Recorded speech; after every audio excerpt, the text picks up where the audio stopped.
Hi అండి. నేను మీ దుర్గ. ఎలా ఉన్నారు? బాగున్నారా? నేను కూడా చాలా చాలా బాగున్నానండి. అలాగే మీరందరూ బాగుండాలని మనస్ఫూర్తిగా కోరుకుంటున్నాను. ఈరోజు వీడియో ఏంటంటే నల్ల కారం అండి. కొంతమంది అయితే మార్చిన కారం అని కూడా అంటారు. మేమైతే నల్ల కారం అంటాము. అయితే ఇప్పుడు వర్షాలు పడుతున్నాయి కదండి, కొంచెం నోటికి ఘాటుగా తగిలితే బాగుంటుంది. టిఫిన్స్లోకి బాగుంటుంది, రైస్లోకి కూడా బాగుంటుంది అనమాట. ఈ కారం అనేది ఇడ్లీ దోశలకు కూడా చాలా బాగుంటుంది. అయితే ఇప్పుడు మా ఇంట్లో అయిపోయిందనమాట, చేసి పెట్టుకుందామని చెప్పేసి ఈరోజు చేస్తున్నాను. అట్లాగే మీ అందరికి కూడా చూపించినట్టు ఉంటుందని మెజర్మెంట్స్తో సహా నేను ఈరోజు తీస్తున్నానండి వీడియో. అయితే ఆల్రెడీ నేను 1 ఇయర్ కిందట సుమారుగా నేను చేసి పెట్టాను. మెజర్మెంట్స్ అయితే కొలతలు ఏం చెప్పలేదు, మామూలుగా సుమారుగా ఎట్లా చేస్తారనేది మాత్రం నేను వీడియో పెట్టాను అనమాట. ఈరోజు అయితే నేను మెజర్మెంట్స్తో సహా చెప్తున్నానండి. ఇక్కడ చూసారు కదా, 100 గ్రామ్స్ ఎండుమిరపకాయలు ఇలా ముక్కలుగా చేసి తీసుకున్నాను అనమాట. తర్వాత మనం ధనియాలండి, ఇదిగోండి ధనియాలు కూడా నేను ఇక్కడ మెజర్మెంట్ చేస్తున్నాను అనమాట.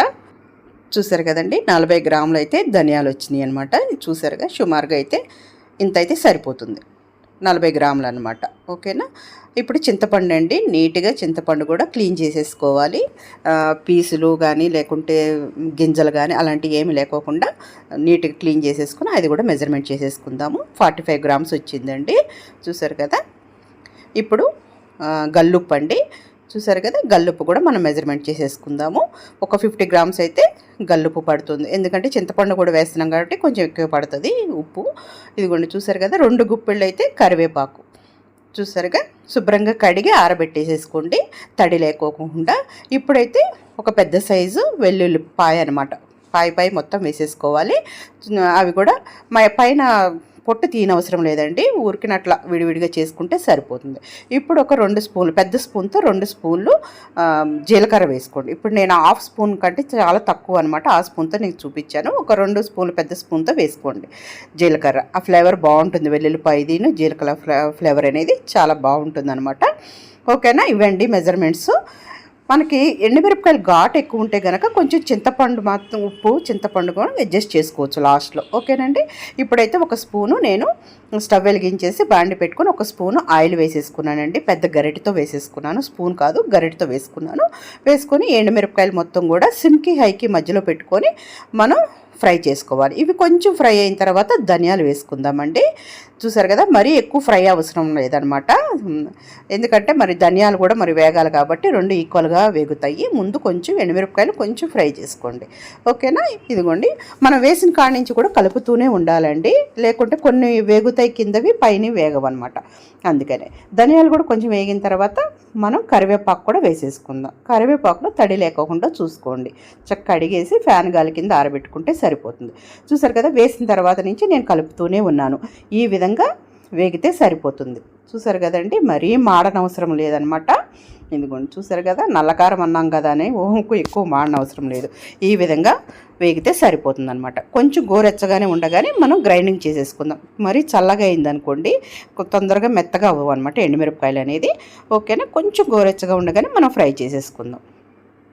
ఇప్పుడు జార్లోనే వేసేసుకుంటున్నానండి. ఇవి మొత్తం కూడా జార్లోనే వేసేసుకొని తర్వాత మనం క్లీన్ చేసి పెట్టుకొని కొలత తీసి పెట్టుకున్నాం కదండి, చింతపండు, ఉప్పు ఇవన్నీ కూడా వేసేసుకుందాం. ఇప్పుడైతే ఫస్ట్ ఉప్పు వేసాను, తర్వాత చింతపండు వేసాను. ఈ ఎండుమిరపకాయలు అనేది మరీ ఘాటు ఎక్కువ లేవండి, అలానే తక్కువ లేవు, నార్మల్గా ఉన్నాయన్నమాట. నార్మల్గా ఉన్న వాటికి నేను మెజర్మెంట్స్ కరెక్ట్గా చెప్పాను. మరీ ఘాటు ఎక్కువ ఉన్నాయి అనుకోండి, మనం అక్కడ చింతపండు ప్లస్ గల్లుప్పు అనేది క్వాంటిటీ పెంచుకోవాలన్నమాట, కొంచెం ఎక్కువ వేసుకోవాలి. లాస్ట్లో మీరు చూసుకొని మన పులుపు తక్కువైంది, ఉప్పు తక్కువైంది అనుకున్నప్పుడు మనం వేసుకోవచ్చు చింతపండు కానీ ఉప్పు కానీ. చూసారు కదా, మనం గ్రైండింగ్ చేసుకుని ఇప్పుడు జీలకర్ర కూడా వేసుకొని మెత్తగా గ్రైండింగ్ చేసేసుకున్నానండి. చేసుకొని మనం లాస్ట్లో వెల్లుల్లిపాయలు వేయాలన్నమాట. చూసారుగా, ఇవన్నీ మెత్తగా అయిపోయిన తర్వాత లాస్ట్లో వెల్లుల్లిపాయలు కచ్చిపిచ్చిగా వేసి ఊరికి పల్స్ అట్లా ఇవ్వాలి. మరి వెల్లుల్లిపాయలు కూడా బాగా నలగకూడదు అనమాట, పల్స్ ఇచ్చేసేయాలి లాస్ట్లో. ఓకేనండి. ఇదిగోండి, ఒకసారి కలిపేసుకున్నాం కదా. ఇప్పుడు నేను వెడల్పుగా ఉన్న ఒక బౌల్లో వేసేసుకొని, ఇదిగోండి చూసారు కదా, ఇవి ఇట్లా ఉండ్లుండ్లుగా ఉంటుంది కదండి, అవి లేకోకుండా కొంచెం ఇలా కలిపేసుకుందాం అనమాట. మరీ వేడి మీద ఉండగానే మనం సీసాలు వేసుకోకూడదండి, కొంచెం చల్లగా అయిన తర్వాత వేసుకొని మూత పెట్టేసేయండి, దీని ఫ్లేవర్ అంతా బయటికి పోకుండా. మంచి వెల్లుల్లిపాయలు స్మెల్, అలాగే జీలకర్ర, ఈ కరివేపాకు ఇవన్నీ ఉన్నాయి కదండి, ధనియాలు, బాగా మంచి స్మెల్ వస్తూ ఉంటుంది. అసలు చాలా టేస్టీ కూడా చాలా బాగుంటుంది అనమాట. ఇడ్లీలోకి దోశల్లోకి అలాగే అన్నంలోకి కూడా చాలా చాలా బాగుంటుంది. ఇప్పుడు చూసారు కదండి, నేను ఒకసారి కలిపేసుకున్నాను. ఉప్పు కూడా చూసానండి, కరెక్ట్గా సరిపోయిందనమాట. మీకు ఒకవేళ లాస్ట్లో తక్కువ అనిపిస్తే ఉప్పు ఒక 4-5 చింతపండు రెబ్బలు కూడా వేసుకొని మళ్ళీ గ్రైండింగ్ చేసుకోవచ్చు, వెల్లుల్లిపాయలు వేయకముందు. ఓకేనండి, ఈ విధంగా నేను ఒక గాజు బౌట్లో తీసేసుకున్నానండి. ఇది ఎమర్జెన్సీలో బాగా పనిచేస్తుందండి ఈ కారపొడి అనేది.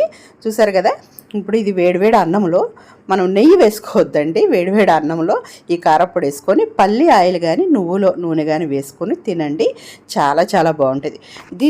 దీనికి నెయ్యి సూట్ కాదండి, ఈ కారపొడికి అనేది అన్నంలో నెయ్యి సూట్ కాదనమాట. పల్లి ఆయిల్ కానీ లేదా నువ్వుల నూనె కానీ చాలా బాగుంటుంది. ఓకేనా, ఇప్పుడైతే నేనైతే వేడివేడి అన్నంలో టేస్ట్ చేస్తున్నానండి. నాకు చాలా చాలా ఇష్టం, నాకనే కాదండి మా ఇంట్లో అందరికీ ఇష్టము. మీరు కూడా ఒకసారి ఈ విధంగా ఒకసారి ట్రై చేయండి, మీకు కూడా ఇది బాగా నచ్చుతుందనమాట. ఎమర్జెన్సీలో చాలా బాగా యూజ్ అవుతుంది. ఇలా కారపొళ్ళు కానీ ఏదైనా చేసి పెట్టుకున్నాం అనుకోండి, చాలా ఉపయోగంగా ఉంటుంది. కరివేపాకు పొడి కానీ, ఈ నల్లకారం కానీ, పుట్నాల పొడి కానీ, పల్లి పౌడరు ఇట్లా కొన్ని ఒక 2-3 రకాలు అయితే నేను చేసి పెట్టుకుంటానండి ఎప్పుడు కూడా. ఇదిగోండి చూసారు కదా, ఒక అప్పడం వేపుకున్నాను, ఆమ్లెట్ వేసుకున్న చాలా బాగుంటుందండి. అలాగే ముద్దపప్పులో కలుపుకున్న చాలా బాగుంటుంది అనమాట ఈ కారపొడి అనేది. ఇప్పుడైతే టేస్ట్ చేస్తానండి, ఎలా ఉందో ఏంటో చూసి మీకు చెప్తాను. చెప్పాను కదండి, కొంచెం ఉప్పు పులుపు గనక మీకు పడితే గనక మళ్ళీ వేసుకోండి. మీ ఎండుమిరపకాయల మీద ఆధారపడి ఉంటుందన్నమాట ఆ రెండు అనేది. టేస్ట్ అయితే ఇప్పుడు చాలా చాలా బాగుందండి. ఇప్పుడైతే కరెక్ట్గా అన్నీ అయితే సరిపోయినాయి. నేనైతే పల్లి ఆయిల్ వేసుకొని తింటున్నాను అనమాట. మీరు కూడా ఒకసారి ఈ విధంగా ట్రై చేసి మీకు ఎలా వచ్చింది ఏంటి అనేది కూడా నాకు కామెంట్ చేయండి.